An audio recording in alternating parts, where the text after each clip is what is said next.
नमस्कार welcome to Savita kitchen. चलतु आज बनैबा डाल मखनी। डाल मखनी बनैबा पई एठारे मु गुटे कप चोपा लगा बिरी नेछि, 1/4 कप राजमा और 2 चामच बुट डाली को 6-7 घंटा पई बतुरई नेछि। एबे एहाकू भलो भाबरे धोई गुटे प्रेशर कुकर रे देली। एबे सेथिरे पानी देली।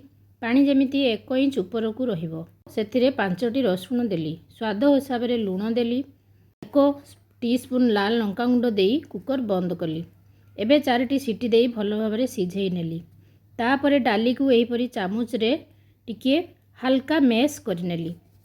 वर्तमान गैस रे गुटे करेई बसई देली।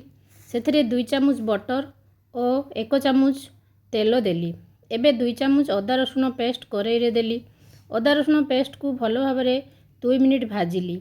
एबे सेथिरे 1 चामच लंका गुंड, आधा चामच गरम मसला गुंड देई पुणी 1 मिनिट लो फ्लेम रे भाजिली। तापरे 3टी टमाटो प्यूरी करेई रे देली। 4 मिनिट परे टमाटो रु बटर और तेल बाहरी गला। एबे डाली को करेई रे मिसई नेली।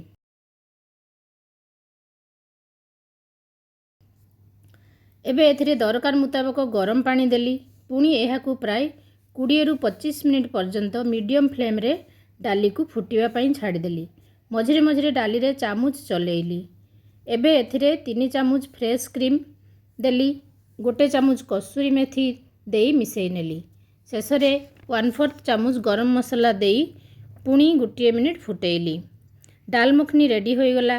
गोटे प्लेट रे अल्प फ्रेश क्रीम और बटर देई एही परी प्लेटिंग करनेली। आजिर भिडियोटी केमिति लागिला कमेंट करने को भूलिबे नहीं। एही परी आपण माने घरे तैयारी करंतु। गरम गरम रुटी बा नान सहित समस्त को सर्व करंतु। भिडियोटी भलो लागिले लाइक करंतु। चैनल रे नुआ थिले मो चैनल को सब्सक्राइब करंतु। पुणी आसीबी आउ एको नुआ भिडियो नहीं। जय जगन्नाथ। Thanks for watching.